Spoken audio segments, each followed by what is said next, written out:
Hai guys, bertemu kembali di channel Yanti Horror Story. Kali ini saya bercerita tentang seorang istri yang mendapat harta dari ayahnya, yang berjudul Pulang Kampung. Yuk sekarang kita dengarkan ceritanya. Jangan lupa di subscribe, like, komen dan share ya. Mia terdiam mendengar usul suaminya yang seakan memaksanya harus pulang ke kampung halaman. Kampung yang sudah ia tinggalkan saat ia masih berusia 9 tahun. Kampung yang bahkan tidak ingin ia kunjungi lagi. Kamu tahu sendiri kan kalau aku tidak mau menginjakkan kaki di kampung itu lagi. Ya, aku tahu, tapi dalam keadaan kita saat ini, apa yang bisa kita pilih? Kita tidak ada pilihan. Mia terdiam. Dadanya benar-benar sesak. Baiklah, memang sepertinya sulit bagimu. Mungkin ini memang sudah nasibku masuk penjara karena hutang. Dadanya yang sedari tadi sesak seketika membuat tangisnya pecah. Bayangan akan masa lalunya kembali muncul. Masa lalu yang bahkan sampai saat ini masih belum bisa ia lupakan. Beberapa bulan lalu saat semuanya dimulai. Herman, kita sebut saja begitu, seorang laki-laki dan juga kepala rumah tangga yang sangat sempurna. Bagaimana tidak, selain sifatnya yang sangat baik dan penyayang terhadap keluarganya, ia juga mempunyai usaha yang sangat berjaya. Mereka sekeluarga hidup dengan sangat baik dan bahagia. Namun kebahagiaan itu akhirnya sirna setelah Herman ditipu oleh temannya. Herman kehilangan semua aset hingga keluarga besarnya hanya dalam waktu 1 minggu. Yang masih tetap bersamanya saat itu hanyalah istri dan anak mereka. Sementara keluarga besar Herman hampir semuanya menyalahkan kecerobohan Herman, dan mereka semua menolak untuk membantu. Hingga akhirnya Herman terpaksa untuk mengambil pinjaman dalam jumlah besar pada salah seorang kenalannya. Namun membangun kembali usaha di tengah keadaan seperti itu tentu tidaklah mudah. Dan hanya dalam waktu 2 bulan saja, usahanya yang baru ia rintis itu akhirnya bangkrut. Uang tak ada sama sekali. Tabungan istrinya untuk dana darurat pun sudah habis. Sementara kenalannya yang memberikan pinjaman terus-menerus meminta uang pinjaman itu agar segera dikembalikan. Di tengah keputusasaannya itulah Herman teringat akan tanah 2 hektar yang diwariskan oleh mertuanya untuk istrinya. Dulu sewaktu usaha Herman masih lancar, ada kerabat istrinya yang datang dari kampung untuk menyampaikan tentang warisan itu. Dan pada saat itu ia tidak terlalu menghiraukan, apalagi istrinya yang langsung menolak kedatangan mereka. Tanah itu tetap milikmu, Yat. Kami akan jaga tanah itu sampai kamu kembali, kata mereka waktu itu. Menurut Herman, meskipun tanah itu kemungkinan akan murah jika dijual, tapi dengan uang itu ia bisa untuk kembali membuka usaha. Namun kendalanya sekarang Mia tetap bersikeras tak mau pulang ke sana. Ada apa? Entahlah, tak pernah pun dia bercerita tentang kampungnya pada Herman. Yang sering Herman dengar tatkala dia menanyakan tentang kampung halaman sang istri, wanita itu hanya menjawab bahwa ia tak akan pernah lagi menginjakkan kaki ke kampung itu. Dulu bila istrinya mengatakan hal itu, Herman akan langsung diam dan tak memperpanjangnya lagi. Namun tidak untuk saat ini. Herman terus mendesak istrinya untuk pulang ke kampung itu guna mengklaim tanah warisan tersebut dan lalu menjualnya. Kau benar-benar ingin aku masuk penjara? Tanya Herman tiba-tiba membuat Mia yang menangis itu kaget. Aku akan lakukan apapun asal tidak kembali ke sana. Aku sudah bersumpah untuk tidak akan pernah lagi ke sana. Tolonglah, kumohon. Tidak ada yang bisa kita lakukan sekarang ini. Satu-satunya hal yang bisa kita lakukan hanyalah pergi ke kampungmu dan jual tanah itu. Dengan uang itu aku akan buka usaha lain, dan dengan itu kita akan bisa melunasi hutang-hutang. Mudah kan? Karena terus-terusan didesak sedemikian rupa, akhirnya Mia mengangguk mengiyakan. Jadilah mereka pun berangkat ke kampung halaman Mia yang sudah sangat lama ia tinggalkan. Saat mereka menaiki ojek untuk sampai ke kampung, tukang ojek itu mencoba mengajak Mia untuk mengobrol. Namun Mia tak menjawab sedikit pun. Ia tampaknya terlalu asik dengan perasaannya yang berkecamuk. Saat sampai di gerbang desa, Miat menyuruh tukang ojek tersebut untuk berhenti. Miat menatap tulisan selamat datang itu untuk beberapa saat. Tak ada yang berubah, semuanya masih sama seperti 20 tahun lalu. Jalanan yang berlubang dan berbatu membuat Miat sesekali membetulkan letak duduknya yang semakin maju hingga membuat tukang ojek hampir tak ada tempat untuk duduk. Tidak berapa lama mereka mulai memasuki kampung. Terlihat rumah-rumah di sana masih sama seperti dulu. Sepertinya acara itu akan dimulai lagi, gumam tukang ojek. Miat menatap ke arah orang-orang berkumpul. Tampaknya mereka sedang memasak untuk persiapan acara. Tubuh Miat mendadak merinding. Apa ini? Apa, Bu? Tanya tukang ojek yang mendengar Miat berbicara, yang ia kira bertanya padanya. Ini acara apa? Sepertinya acara untuk tolak bala atau persembahan bagi penjaga desa. Cepat, Pak, ujar Miat begitu dia melihat orang-orang yang tengah mengawah itu menatap ke arahnya. Dua ojek yang membawa mereka berhenti di depan sebuah rumah besar. Rumah itu memiliki halaman yang cukup luas. Seorang lelaki parubaya terlihat sedang membersihkan halamannya. Sedangkan di teras tampak seorang wanita parubaya yang sedang menyapu lantai. Mereka sepertinya heran dengan kedatangan dua buah ojek yang membawa 3 penumpang itu. Mau cari siapa ya? Tanya si lelaki tua. Saya Miat, anak dari Pak Nanjan. Seketika setelah mendengar jawaban dari Miat tersebut, sikap mereka langsung berubah jadi sangat baik. Silakan masuk, ayo mari. Herman dan Rehan masuk ke dalam rumah mengikuti si ibu parubaya, sedangkan Miat berjalan dengan sangat pelan di belakang. Ia menatap isi rumah itu yang masih tampak sama seperti sebelum ia pergi. Jajaran hiasan kepala rusa dan taring babi serta mandau masih terpajang di dinding. Persis sama seperti 20 tahun lalu. Benar-benar tak ada yang berubah dengan isi rumah tersebut. Ini kamar Bapak. Jantung Miat berdetak hebat mendengar ucapan ibu parubaya tersebut. Sudah 7 tahun ini Bapak tidak bisa bergerak, sehari-harinya hanya di tempat tidur, lanjut si ibu. Kret, pintu terbuka. Sosok lelaki tua dengan tubuh kurus berambut putih terbaring di atas tempat tidur. Melihat itu air mata Miat perlahan-lahan jatuh. Dulu ayahnya mempunyai tubuh yang tegap berisi, tetapi sangat berbeda dengan yang ia lihat sekarang. Bahkan tubuh kurus itu tak lagi mampu untuk bangun dari tempat tidurnya. Mai, aku pulang, ucap Miat. Lelaki yang ia panggil Mai itu hanya menggerakkan bola matanya. Mata tua yang tampak keruh itu mulai berkaca-kaca. Aku kembali bersama suami dan anakku, Mai. Sementara Inai sudah lama mati. Lelaki itu menutup matanya. Air mata jelas terlihat mengalir di kedua sudut matanya. Mari nak, ibu antar ke kamar kalian. Miat mengangguk. Setelah suami dan anaknya memperkenalkan diri pada ayahnya Miat, mereka bertiga pun dituntun untuk menuju ke kamar mereka. Apakah selama ini dia punya istri baru? Tanya Miat tiba-tiba. Tidak ada nak. Pernah juga keluarga bapak menyuruhnya untuk menikah lagi, tapi bapak menolak itu dan tetap memilih sendiri. Miat mengangguk, pikirannya semakin terasa tak karuan. Sebelum bapak sakit, bapak selalu menyuruh kami untuk membersihkan kamarmu. Kadang-kadang bapak akan masuk ke dalam kamarmu sampai berjam-jam lamanya, lalu kemudian keluar dengan mata yang bengkak. Miat merebahkan tubuhnya di atas kasur. Sementara anak dan suaminya asik melihat pemandangan melalui jendela kamar yang langsung mengarah ke perkebunan. Kabar tentang kedatangan Miat ke kampung begitu cepat menyebar, sehingga beberapa keluarga ayahnya langsung datang ke rumah untuk bertemu Miat. Karenanya Miat tak bisa beristirahat, sebab keluarga ayahnya yang datang silih berganti.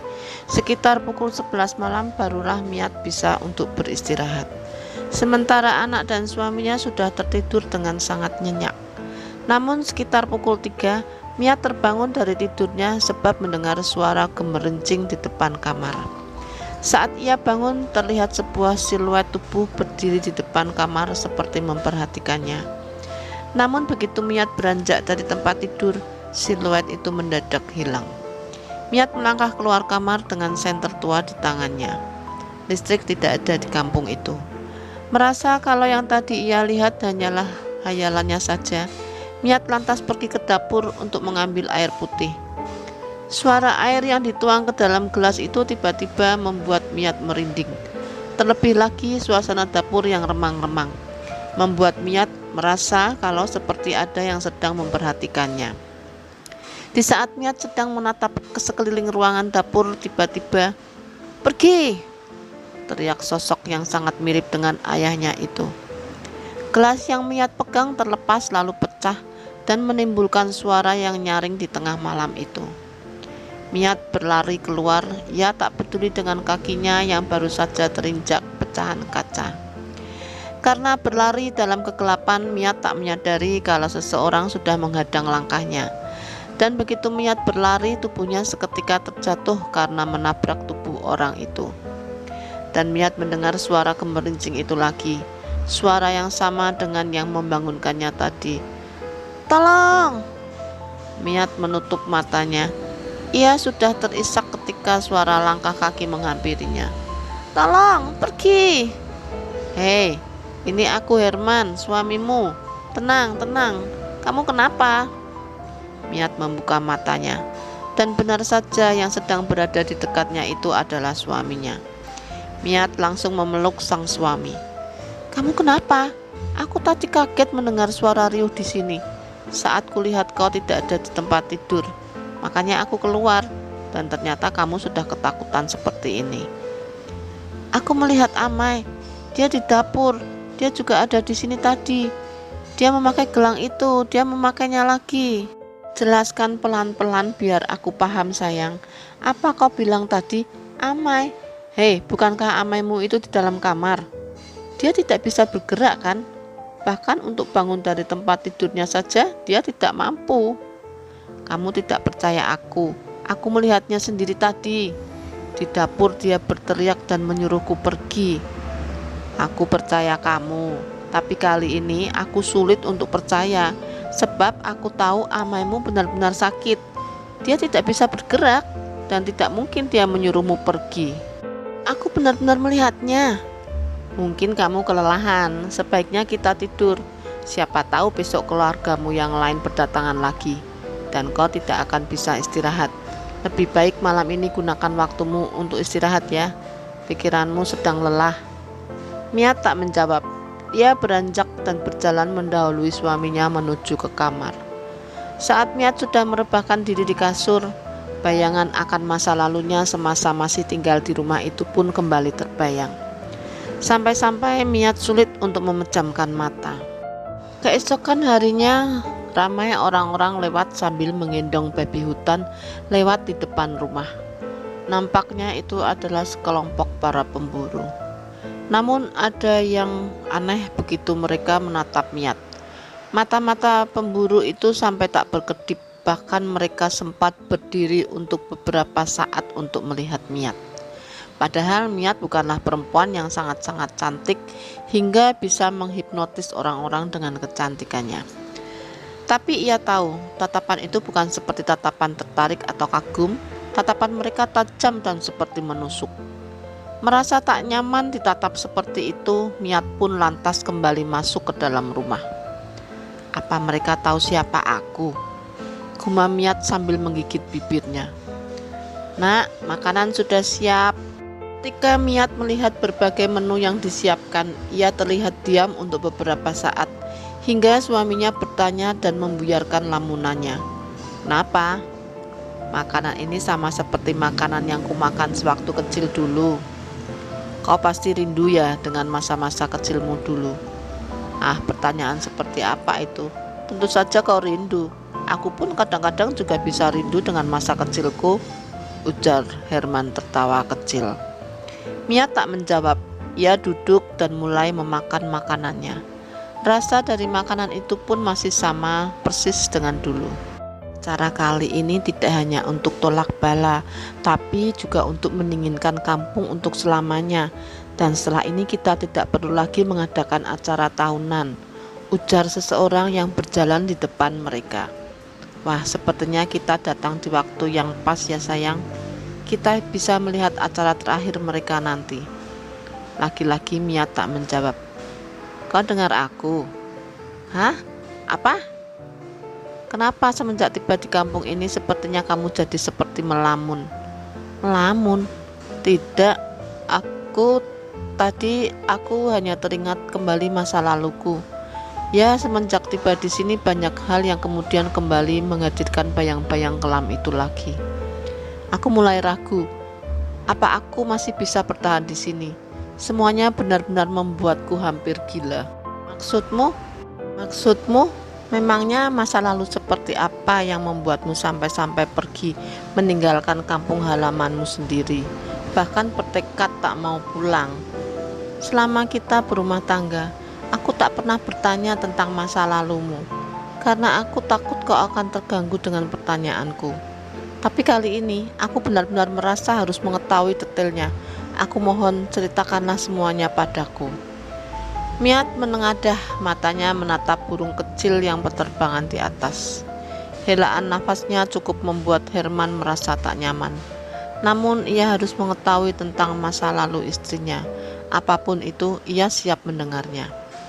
Setiap kampung, setiap tempat pasti memiliki kepercayaannya masing-masing.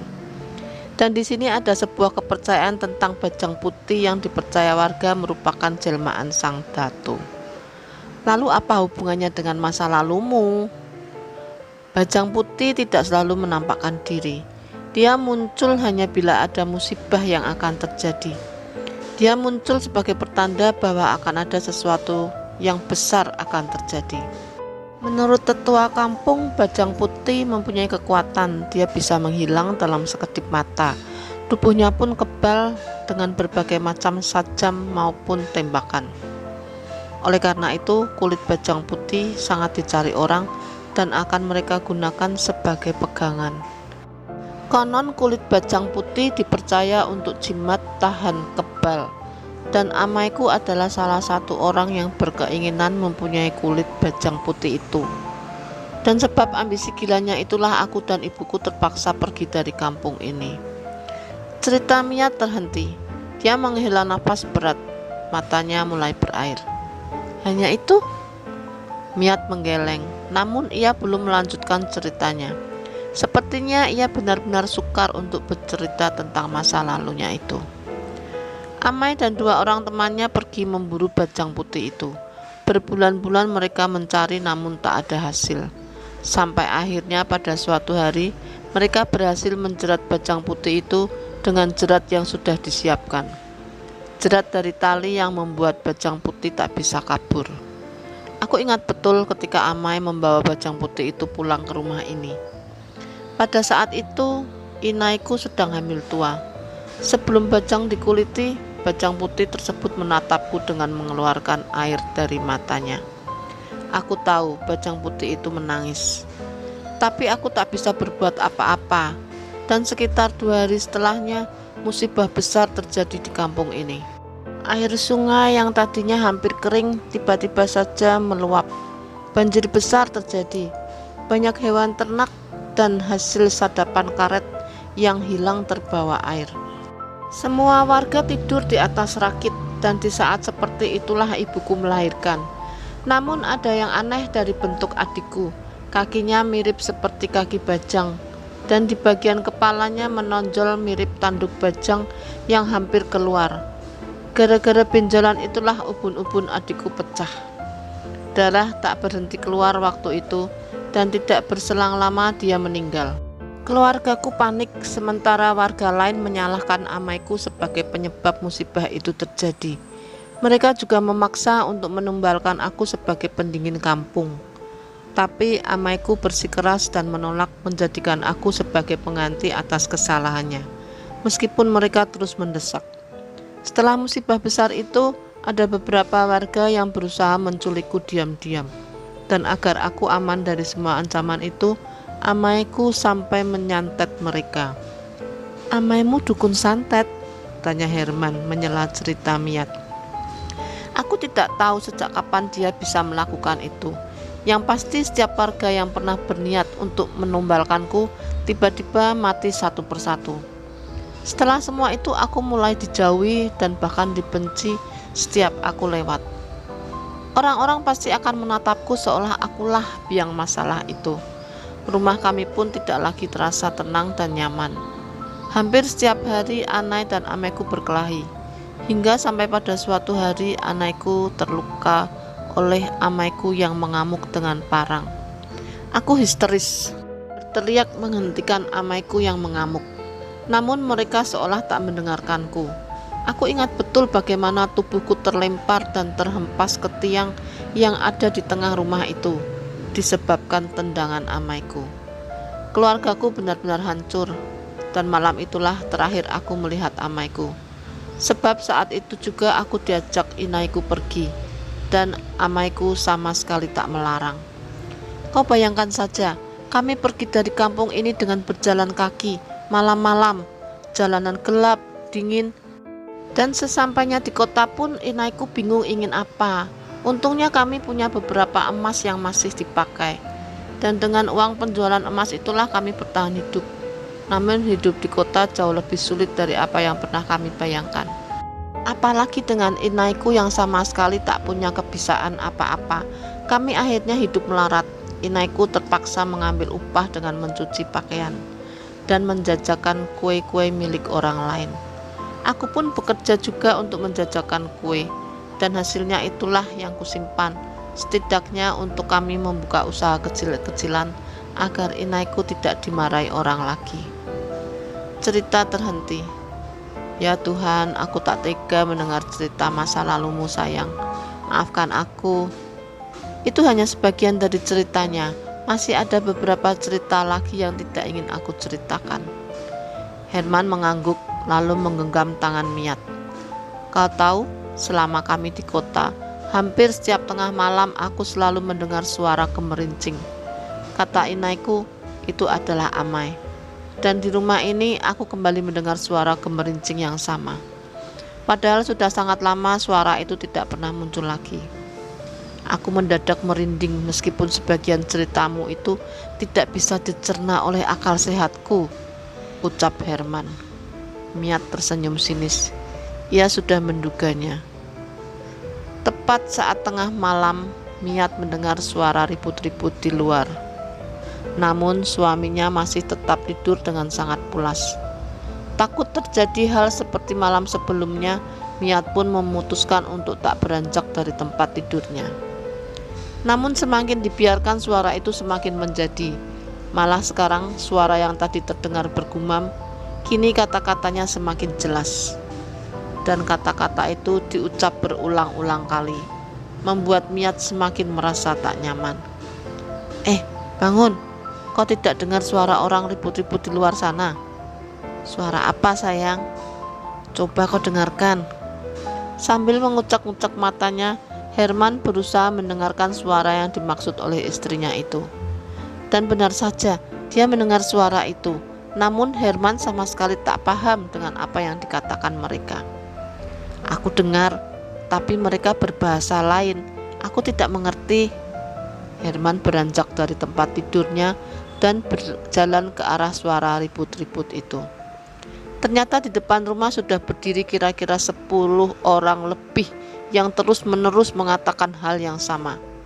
Hei, kalian kenapa? Gilakah? Mengganggu orang tidur saja, bentak Herman.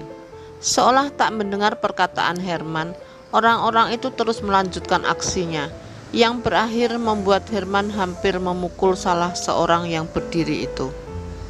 Dasar, buat apa coba berdiri di sini dan mengatakan hal-hal yang sama berulang-ulang? Biar apa begitu, ha? Miat menarik tangan suaminya untuk masuk ke dalam rumah. Namun saat mereka sudah masuk ke dalam rumah pun, orang-orang itu masih tetap berdiri di luar. Aku benar-benar kesal karena kelakuan orang-orang itu. Ingin rasanya ku hajar saja mereka itu. Jangan sampai kamu memukul mereka. Di kampung ini, bila kau memukul orang, kamu akan dikenakan denda. Ah, yang aku tak habis pikir itu, kenapa mereka melakukan hal seperti itu, ha? Ujar Herman menunjuk ke arah pintu. Sepertinya mereka masih ingin menumbalkan aku untuk mendinginkan kampung dari bala yang datang. Sial, memangnya mereka itu sudah terbiasakah menumbalkan orang? Umpat Herman. Dulu di hilir sana, tepat di bawah pohon bambu di pinggir sungai itu, dipercaya ada bongkahan emas besar. Tapi emas itu tidak akan pernah bisa didapatkan kecuali ada yang menumbalkan orang dengan fisik sempurna. Mereka mencari orang yang akan ditumbalkan sampai keluar kampung. Akhirnya mereka dapat. Kata amaiku, orang itu sangat cantik, kulitnya bagus, mulus, tanpa ada noda sedikit pun. Mereka menyembelih perempuan itu di malam hari dan tepat berada di atas tempat emas tersembunyi itu. Emas itu memang keluar di antara darah yang mengalir, tapi keluarnya hanya sebesar telur ayam. Lantas tentu saja mereka bingung dan kecewa. Tapi menurut orang yang dulu memberitahu ada emas di bawah itu, mengatakan bahwa tumbal yang mereka bawa tersebut memiliki penyakit dalam. Dan penyakit tersebutlah yang pada akhirnya membuat emas yang lebih besar tidak bisa keluar. Lalu menurutnya juga sisa emas yang terkubur itu sudah berpindah tempat dan tidak diketahui lagi berada di mana. Ah, aku tak bisa membayangkan itu sekarang. Kita harus cepat-cepat selesaikan urusan tanah itu, biar kita bisa pergi secepatnya dari kampung ini. Tapi menjual tanah itu tidak semudah yang kamu pikirkan. Kamu pikir mereka akan biarkan aku jual tanah itu dan pergi dari kampung ini? Lalu bagaimana? Bukannya itu tujuan kita kemari? Ya kita harus bisa menjualnya. Tidak semudah itu. Makanya dari awal aku tidak mau, tapi kau paksa terus. Baik, biar aku yang bicara dengan mereka. Herman langsung membuka pintu dan keluar. Namun ternyata di luar sudah tidak ada lagi orang-orang tadi. Kapan mereka pergi? Gumam Herman. Ia menyusuri jalanan menuju ke arah di mana orang-orang yang akan melaksanakan acara tolak bala. Namun belum lagi sampai di sana, ia melihat beberapa orang laki-laki tiba-tiba berlari mengejarnya. Herman heran, namun tetap menunggu saja di tempatnya berdiri. Sesampainya orang-orang itu di dekatnya, Herman langsung diajak ke sebuah rumah. Di rumah itu sudah ada banyak sekali orang-orang menunggu di luar. Sepertinya sedang ada acara di sana. Namun ada yang aneh dengan acara itu. Terlihat seorang laki menari dan mengamuk, bahkan menunjukkan beberapa atraksi yang tidak bisa diterima oleh akal sehat. Ini ritual pengobatan kampung kami. Hampir setiap minggu selalu ada ritual ini di rumah yang berbeda. Tapi semenjak wanita itu kembali, makin banyak warga kampung yang terkena bala dan jatuh sakit, ujar seseorang pada Herman. Wanita itu, siapa yang kau maksud wanita itu? Tak ada jawaban. Beberapa saat kemudian orang-orang mulai berlarian menghindari seseorang yang sebelumnya mengamuk dan beratraksi tadi. Meski tak tahu apa yang terjadi, Herman pun memilih untuk ikut berlari dan menjauh dari tempat itu. Begitu dia sampai di rumah, Miat menghela napas lega melihat kedatangan suaminya. Dari mana saja kamu? Herman menceritakan apa yang baru saja dia alami, dan ceritanya itu mampu membuat raut wajah Miat berubah. Kau melihat acara itu? Aku diajak, bukan aku yang mau. Aku takut akan terjadi sesuatu padamu, ucap Miat pelan. Memangnya kenapa? Miat diam. Ia bergegas masuk ke dalam kamar dan mengemasi barang-barangnya. Kau mau kemana malam-malam begini? Pulang. Kita harus pulang sebelum sesuatu yang tidak diinginkan terjadi pada kita. Tapi tanah itu, kamu hebat, kamu pasti bisa memulai usaha kembali dari nol tanpa harus bantuan dari uang tanah itu. Dan aku juga akan kerja, aku akan bantu cari uang. Herman menghela nafasnya. Tapi tidak pergi malam-malam begini juga kan? Kita bisa tunggu sampai esok pagi. Bagaimana kalau mereka datang dan menerobos masuk ke dalam rumah, lalu membawaku paksa? Aku tidak mau mati sekarang. Tenang, tidak akan seperti itu. Lagi pula kalau kita keluar malam-malam begini, malah akan lebih tidak aman sayang, bujuk Herman. Mia tertunduk. Yang dikatakan Herman memang ada benarnya. Tapi kamu janji besok juga kita pergi dari kampung ini kan? Iya, aku janji. Semalaman Mia tak bisa tidur. Ia terus terjaga karena takut apa yang ia bayangkan akan terjadi. Brak! Suara benda jatuh yang diiringi suara geberincing itu kembali membuat Mia ketakutan. Tangan dingin dan besar terasa menyentuh punggungnya. Mia tak bisa mengeluarkan sepatah kata pun. Nafasnya terasa tersengal.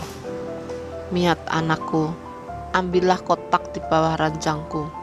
Kunci kotak itu berada di dalam gelas kecil di dalam lemari tempat mainanmu dulu. Ambil dan bawalah kotak itu bersamamu. Amai yakin isi kotak itu akan membantu kalian. Maafkan Amai yang selama ini sudah membuatmu hidup menderita. Ujar suara itu yang kemudian perlahan-lahan menghilang. Setelah itu Miat langsung membuka matanya dan berbalik badan menghadap ke arah di mana sosok tadi berada. Miat lantas membangunkan Herman yang masih tertidur. Kenapa sayang? Tolong bantu aku mencari sesuatu. Malam ini? Iya, malam ini. Harus sekali malam ini juga? Tanya Herman lagi. Iya. Mendengar jawaban istrinya yang sudah melengking begitu, Herman pun tidak bisa menolak. Memangnya kita mau cari apa? Gelas yang berisi kunci. Amaiku menyuruh kita mencari itu. Sayang, Amai kan tidak bisa bergerak, tidak bisa berbicara. Jangan-jangan kamu bermimpi. Kalau kamu tidak mau bantu, terserah saja. Aku akan mencarinya sendiri. Herman kemudian tak berkata apa-apa lagi. Dia melanjutkan mencari gelas berisi kunci yang dimaksud oleh istrinya. Dan tidak lama kemudian Herman menemukan gelas berisi kunci seperti yang dikatakan oleh istrinya tadi. Sayang, aku menemukannya. Miat lantas merebut kunci itu dari tangan suaminya, dan dia langsung menarik tangan Herman untuk menuju ke kamar amainya. Bantu ambilkan kotak itu, tunjuk Miat mengarahkan senter ke arah kotak di bawah tempat tidur amainya. Sayang, jangan, ini kan punya amaimu. Tolong ambilkan, amaiku yang menyuruhku untuk mengambil kotak itu. Sambil garuk-garuk kepala, akhirnya Herman mau juga untuk mengambilkan kotak itu. Kotak itu sudah dipenuhi debu yang tebal. Namun meski begitu, kotak tersebut sama sekali tidak dimakan oleh rayap. Dengan jantung berdebar-debar, Miat membuka kotak itu dengan kunci tersebut. Dan mata keduanya terbelalak begitu melihat isi dari kotak itu. Herman meraih emas itu dengan tangannya, memperkirakan beratnya. Mungkin ini 1 kiloan beratnya, ujar Herman diiringi senyum sumringah di wajahnya.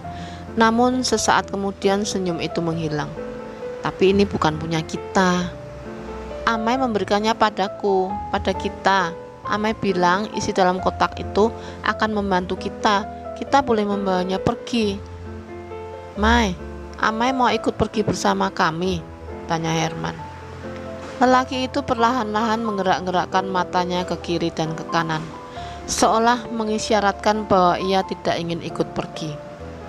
Apa benar emas ini untuk kami, Mai? Tanya Herman lagi. Dan kali ini mata lelaki itu berkedip memberi isyarat iya pada Herman. Benarkan apa kataku? Iya, tapi kita tidak bisa meninggalkan Amaimu di sini sendirian. Aku takut akan terjadi sesuatu padanya. Lalu menurutmu bagaimana caranya kita bisa membawa Amai? Herman terdiam. Kalian tunggu di sini sebentar ya. Aku akan mencari ojek dari luar kampung. Malam ini? Herman mengangguk. Kunci semua pintu saat aku pergi ya, dan simpan emas ini. Aku akan segera kembali bersama tukang ojek. Meski berat hati melepaskan Herman pergi di malam itu, namun Miat tak bisa menahannya, karena apa yang dilakukan Herman memang benar. Miat menunggu dengan perasaan gelisah, dan saat pagi tiba, terdengarlah suara sepeda motor yang singgah di halaman rumah. Miat bergegas keluar, namun ia tak melihat keberadaan suaminya. Yang ada hanya satu tukang ojek saja. Suamiku di mana? Bukannya ia lebih dulu kemari? Jantung Miat terasa hampir copot. Herman sama sekali tak kembali. Apa ini? Jangan-jangan Miat bergegas mengambil tas berisi emas yang sudah digulung-gulung dengan baju-baju mereka itu dan juga menarik anaknya untuk segera keluar. Tak sempat Miat berpamitan pada amainya, disebabkan perasaannya yang sudah campur aduk tak keruan rasa. "Cepat jalan, cari suamiku," ujar Miat dengan suara gemetar. Beberapa warga yang melihat kepergian Miat langsung berlari dan memanggil-manggil namanya. Namun tukang ojek itu seakan tahu dan memilih untuk semakin melajukan motornya. "Kau sungguh-sungguh tidak tahu suamiku di mana?" "Iya, sebelumnya dia bilang kalau jangan berhenti walau ada orang-orang yang mengejar. Aku harus memastikan kalian selamat sampai kota." "Apa? Jadi kita akan naik sepeda motor ini sampai kota?" "Iya, karena aku tak mau ambil risiko bila menurunkan kalian di terminal ataupun di pelabuhan. Tapi aku tak mau pergi sebelum suamiku datang. Bagaimana kalau dia ditahan oleh orang-orang itu?" Tukang ojek tersebut hanya diam saja, ia tak menjawab lagi. "Tolong putar balik, aku mau mencari suamiku." "Tidak bisa, kemungkinan suamimu sudah lebih dulu ke kota." "Tidak mungkin, semua uang ada padaku." Hening, hanya suara guruh mesin sepeda motor yang terdengar membelah jalanan berdebu itu. Kalut, kacau, itulah yang dirasakan Miat. Perjalanan panjang tanpa istirahat itu membuat anaknya Miat sering mengeluh kesemutan, lelah, dan lain-lain. Namun si tukang ojek tetap tak mau singgah walau sebentar. Akhirnya singkat cerita, mereka pun sampai juga di kota. Tapi anehnya mereka tidak menuju ke rumah yang Miat dan Herman tempati, melainkan ke sebuah rumah di tengah kota. Dan di sana sudah menunggu salah satu kerabat dekat ayahnya bersama Herman. Miat mengerutkan alisnya, tak mengerti dengan yang terjadi. "Syukurlah kau selamat sampai kemari. Akulah yang membawa suamimu dan menyuruh orang ini untuk menjemputmu." "Jadi Amang yang menyelamatkan kami?" "Ya tentu saja, kau itu keponakanku kan? Darahku juga mengalir di tubuhmu. Sudah pasti aku tidak ingin sesuatu yang buruk terjadi padamu dan cucuku ini." "Terima kasih banyak-banyak, Mang. Terima kasih." Sudah, yang penting sekarang kalian selamat. Dan Amang rasa kalian harus secepatnya pergi dari sini. Pergilah sejauh mungkin agar orang-orang itu tidak bisa menemukan kalian." "Tapi kami harus menyelesaikan masalah hutang, Mang." "Tentu saja, Amang akan urus semuanya." Sehari setelahnya Miat, Herman, dan anak mereka pun pergi meninggalkan provinsi. Mereka memulai hidup baru di provinsi lain dengan uang yang mereka dapat dari hasil penjualan emas tersebut. Herman dan Miat memulai usaha baru, dan sampai sekarang usaha mereka masih berjalan dengan lancar.